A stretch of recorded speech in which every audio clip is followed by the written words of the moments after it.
Cricket பற்றின எல்லா அப்டேட்ஸும் தெரிஞ்சுக்கணும் நம்ம சேனலை சப்ஸ்கிரைப் பண்ணிக்கங்க. 2024 ஆண்டுக்கான ஐபிஎல் தொடரின் அட்டவணையானது இன்னும் ஓரிரு நாட்களில் வெளியாகும் என்ற தகவல் வெளியாகியுள்ளது. குறிப்பாக இதனை பாதியாக நடத்த திட்டமிட்டுள்ளதாக தகவல் வெளியாகியுள்ளது. இந்திய அணியானது தற்பொழுது இங்கிலாந்து அணியுடன் 5 டெஸ்ட் போட்டி கொண்ட தொடரில் விளையாடி வருகிறது. இதனையடுத்து ஐபிஎல் தொடர் மற்றும் அதனைத் தொடர்ந்து T20 உலகக்கோப்பைக்கான முக்கிய தொடர்கள் வர உள்ளன.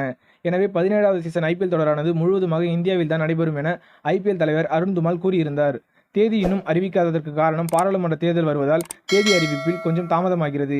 எனவே இது குறித்து ஐபிஎல் தலைவர் அருண் துமால் பேசுகையில், மார்ச் 22ஆம் தேதி ஐபிஎல் தொடர் தொடங்க அதிக வாய்ப்பு இருப்பதாகவும், எனினும் முதல் 15 நாட்களுக்கான போட்டிகள் தான் இடம்பெறும் என்றும், பின்னர் தேர்தல் அட்டவணை வெளியிட்ட பிறகுதான் மீதமுள்ள போட்டிகள் அதற்கேற்றவாறு அட்டவணை வெளியிடப்படும் எனவும் கூறியிருக்கிறார். எனவே ஐபிஎல் போட்டி பாதுகாப்பாகவும் எவ்வித பிரச்சனையும் இல்லாமல் நடத்தி முடிக்க திட்டமிட்டு வருவதாகவும் அவர் கூறியிருந்தார்.